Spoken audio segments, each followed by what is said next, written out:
Claramente está de volta e hoje nós temos o desenvolvimento de mais ideias sobre o sofrimento ligado à ansiedade, o sofrimento ligado à tristeza, embora nós não vamos entrar hoje aqui falando sobre depressão, vai ficar para um outro programa.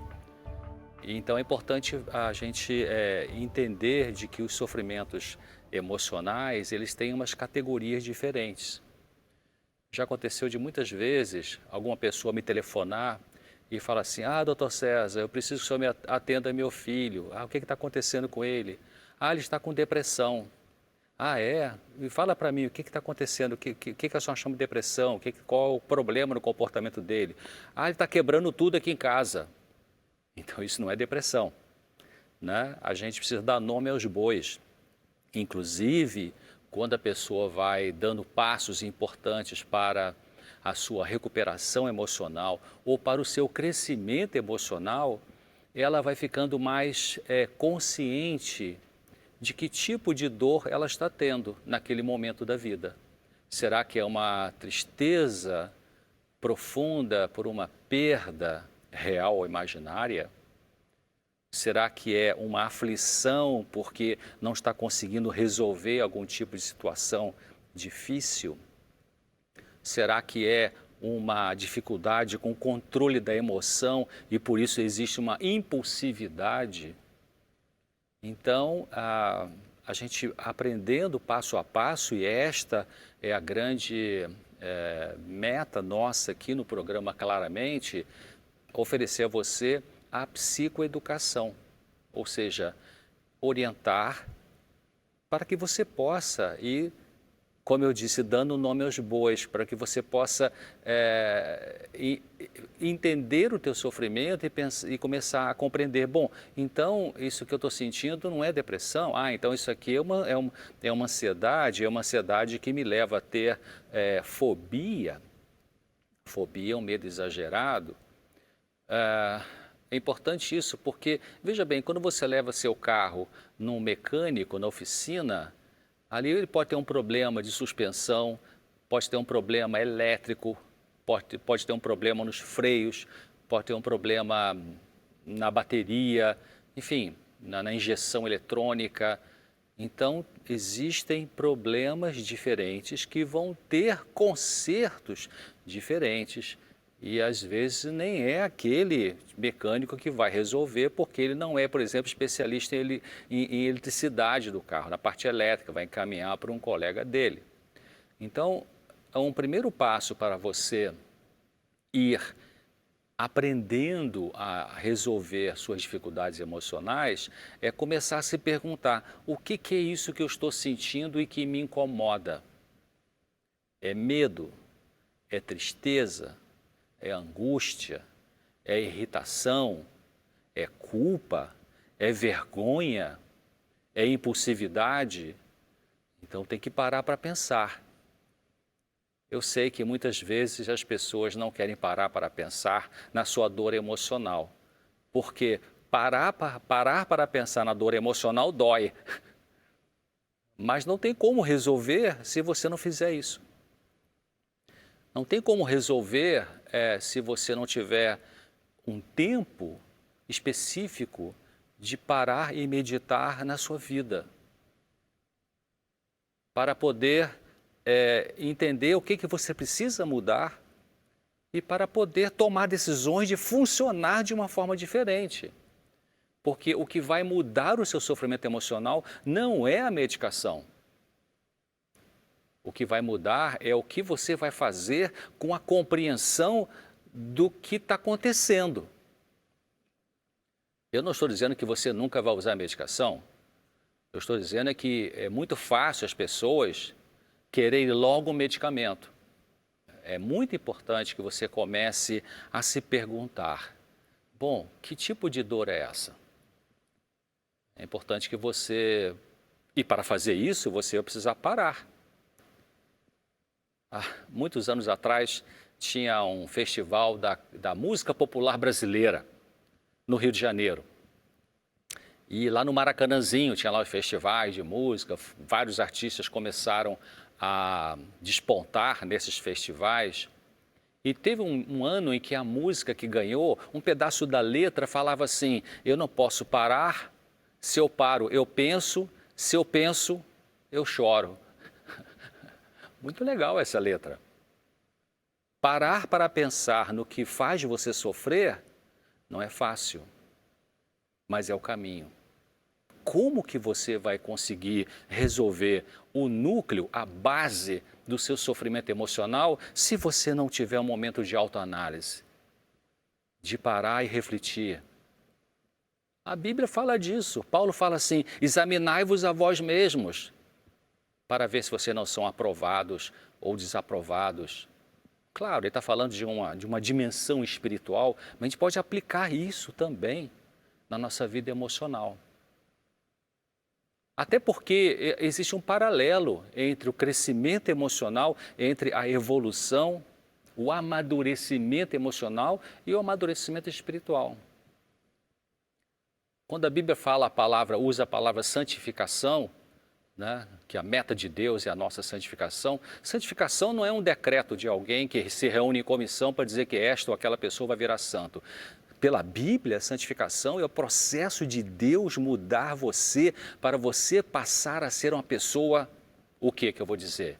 Ética, saudável, feliz, produtiva, alegre, que sabe lidar com a dor emocional sem fugir dela usando um tipo de droga.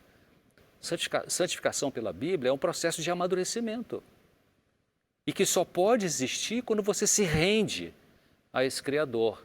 Quando você deixa o seu eu prepotente de lado, quando você vê que as instrumentalidades humanísticas não conseguem mudar profundamente, aí você joga a toalha para Deus. Aí Deus vai dizer: poxa, eu estava tanto tempo esperando você fazer isso, você me procurar, mas que bom que você me procurou, eu vou te ajudar.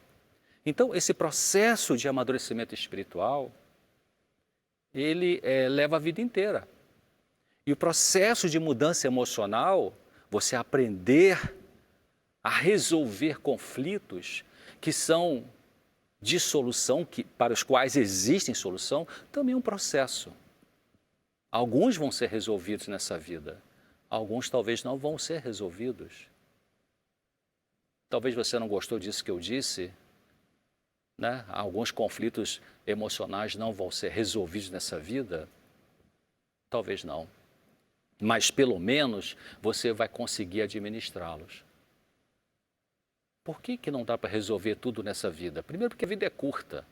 Segundo, porque existem lutas, conflitos, marcas, cicatrizes emocionais que são quase indeléveis. Você vai aprender a estar acima dessa dor e talvez não ter uma resolução plena dessa dor. Por isso que eu gosto de um texto que Deus fala assim: eu estarei com você na angústia. Interessante, né? Deus é honesto. Ele não promete para você o que ele sabe que não vai dar para resolver nessa vida. Então, é importante a gente pensar nessa questão. O que é que eu estou sofrendo? Quando eu discuto com minha mulher, quando eu discuto com meu marido, qual é o sentimento que mais me machuca nisso? É até comum, né? Em problemas de casal, de casamento, geralmente é mais do lado feminino esse tipo de frase, que é: precisamos conversar sobre nosso relacionamento.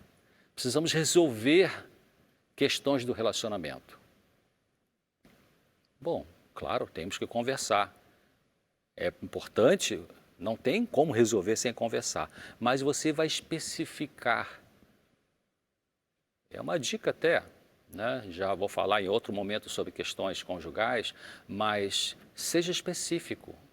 Diga para o seu companheiro, sua companheira, seu marido, sua esposa: olha, eu queria falar com você sobre a questão da nossa sexualidade. Ou eu queria falar com você sobre a questão de visita de parente aqui na nossa casa.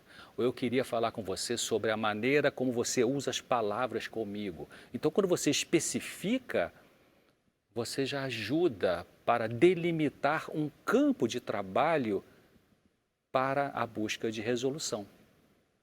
Então, diante do seu sofrimento emocional, comece a pensar, comece hoje, antes de você ir dormir à noite, fique sozinho, desliga celular, desliga iPad, desliga tudo quanto é eletrônico, desliga televisão, desliga, sabe, vai para o seu canto sossegado e peça a Deus, Senhor, me ilumine para eu entender que sofrimento é esse. E comece a pensar, é uma tristeza? É uma culpa? É uma vergonha? É um medo excessivo?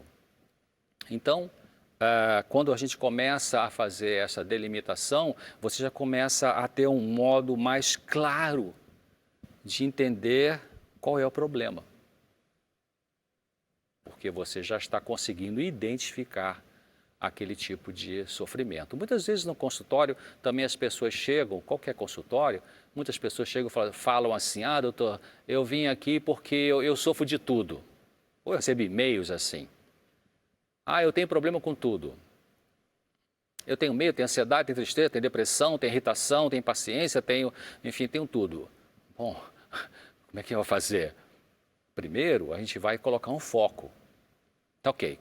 Eu geralmente digo assim, se você fizer uma lista de 10 coisas na sua vida que produzem mais sofrimento, qual que seria o número 1? Qual é a coisa número 1 que você, assim, isso aqui eu não aguento mais na minha vida? Vamos trabalhar em cima disso. Faça essa lista hoje à noite. Pense nisso. Esse número 1 é o quê? Então aí você já delimitou e precisa procurar ativamente alguns caminhos de resolução. Existem pessoas com depressão ansiosa, pessoas que podem ter a ansiedade, como eu estava falando, mas ter uma base inicial depressiva. Essa pessoa, ela apresenta então as duas coisas. Ela apresenta a tristeza e apresenta a ansiedade. A gente vai voltar no segundo bloco, falando um pouco mais sobre isso. Fique com a gente. Até já.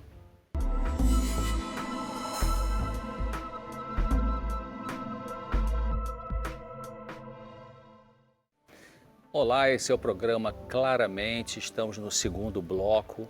No primeiro bloco nós falamos sobre a importância de você procurar identificar qual é o tipo de sofrimento que possa estar passando agora nesse momento da sua vida. Hoje, a maneira como a sociedade funciona, a eletrônica, as redes sociais, a mídia, meio que conspira contra pensar. A saída de sofrimentos emocionais humanos tem que passar pelo pensar, tem que passar pela cognição, tem que passar pela razão. Eu estive recente num congresso de psiquiatria e um palestrante muito conhecedor de ciência, ele falou assim, a bola da vez em relação às resoluções de sofrimentos emocionais, ele falou assim, a bola da vez é a cognição. Cognição? Bom, o que é cognição? Cognição é o pensamento. Cognição é o raciocínio.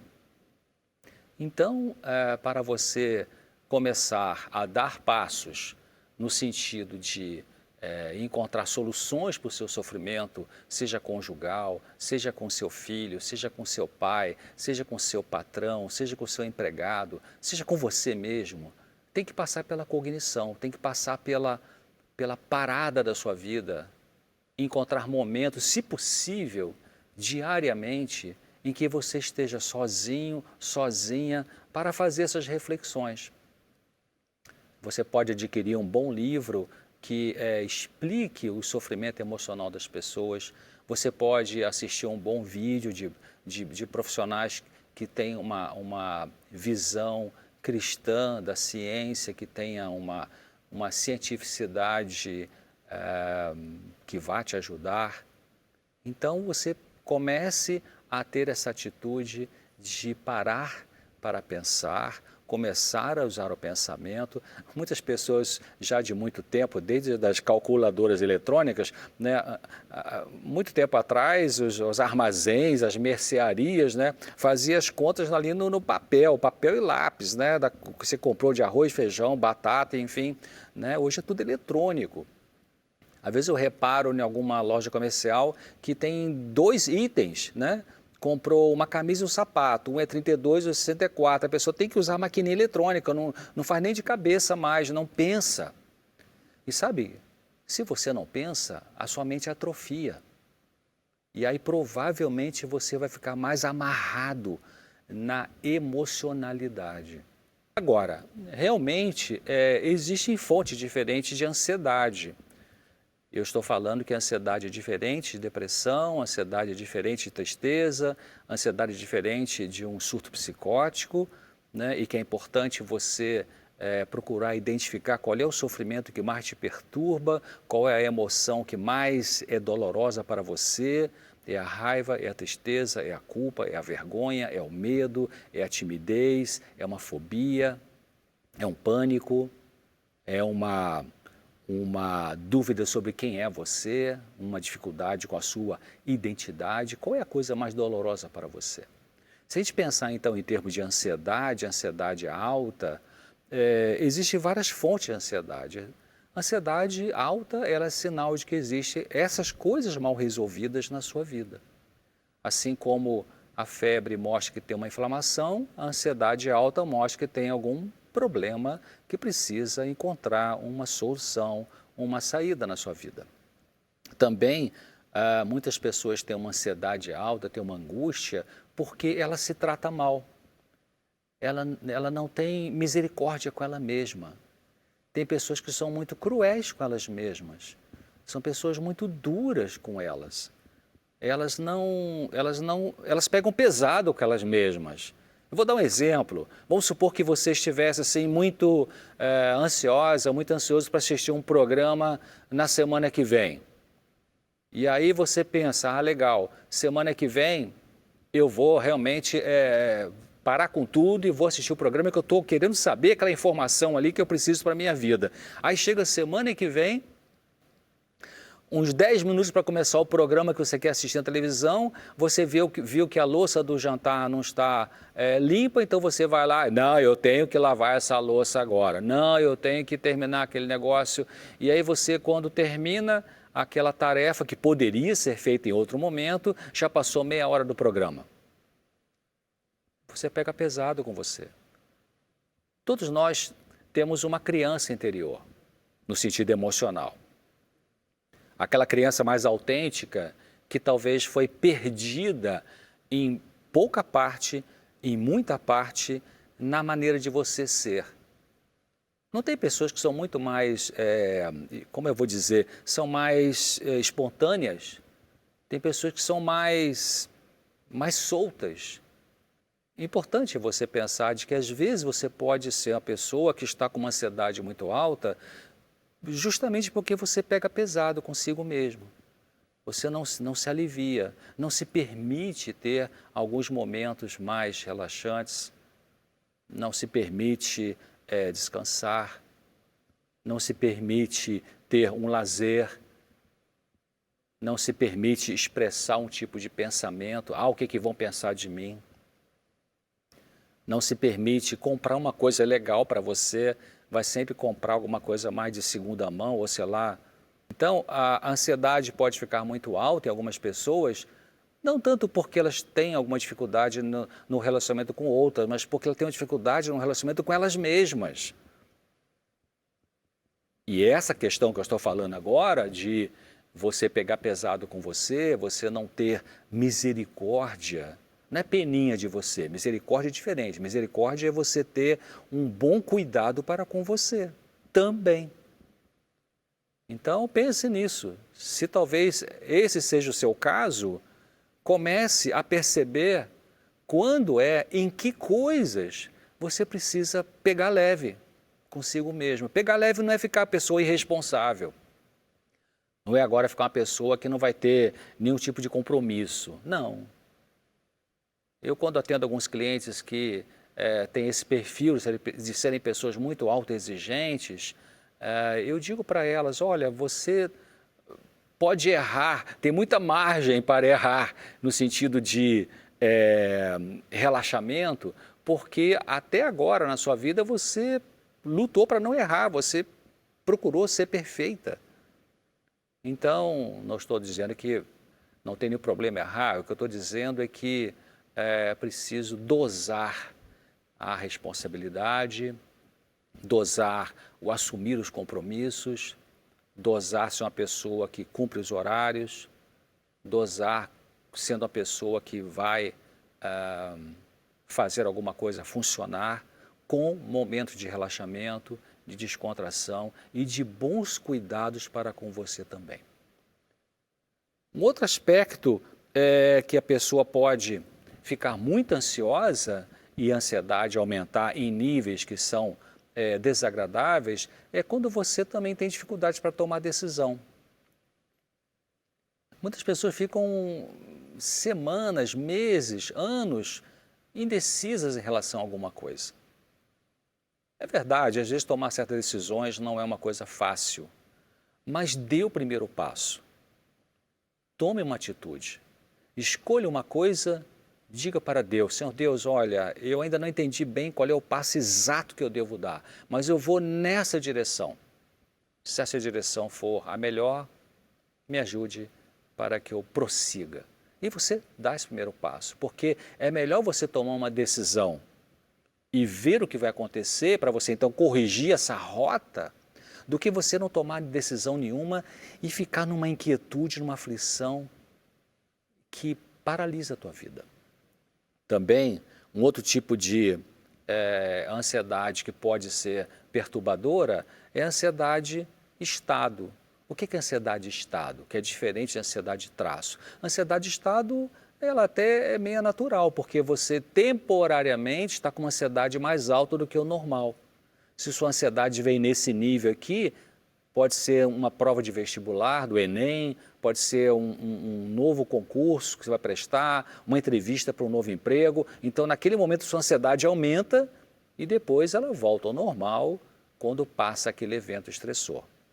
Então, você tem que aprender a lidar com essa ansiedade e não deixar até que ela atrapalhe você de fazer aquele tipo de tarefa que você vai ter ali.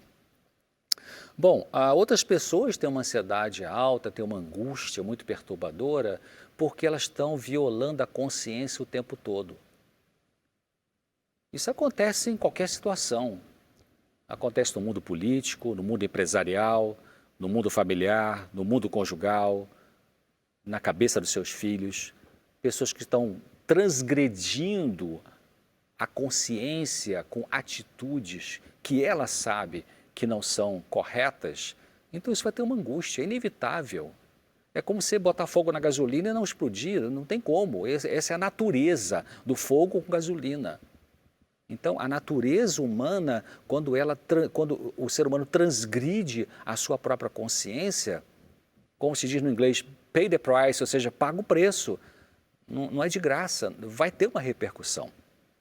Talvez você vai ter que fazer uma força muito grande aí na sua consciência para poder minimizar essa culpa, mas a ansiedade vai permanecer. Um passo importante então para a recuperação da sua saúde mental é você fazer o que você já conheceu que precisa fazer. Comece com uma coisa de cada vez. Escolha uma dificuldade que você tem, vamos supor que você tem 22 dificuldades, já escolhe uma. Eu não consigo falar esse tipo de coisa para aquela pessoa e eu sei que eu preciso falar. Então você escolhe essa. Mas eu também tenho dificuldade com aquilo. Não, mas escolhe uma e comece a trabalhar com esta uma coisa. Você precisa fazer alguma reparação, você precisa pedir perdão, você precisa lutar com uma tendência de se fazer de vítima, você precisa chegar para alguém e expor uma dor que você está tendo, que você não resolveu isso entre essa pessoa e você. Toma a decisão, porque dando o primeiro passo, você vai mudar alguma coisa e a tua saúde emocional vai melhorar. O programa Claramente fica por aqui. Eu espero que você, com a ajuda de Deus, tenha cada dia uma mente mais clara. E eu queria deixar um texto bíblico que está em Salmo 119:50, que diz: o que me consola na minha angústia é que a tua palavra me vivifica. O que me consola na minha angústia, o salmista está dizendo, é que a palavra de Deus traz vida, traz alívio, traz luz, traz solução. Um abraço, até o próximo programa.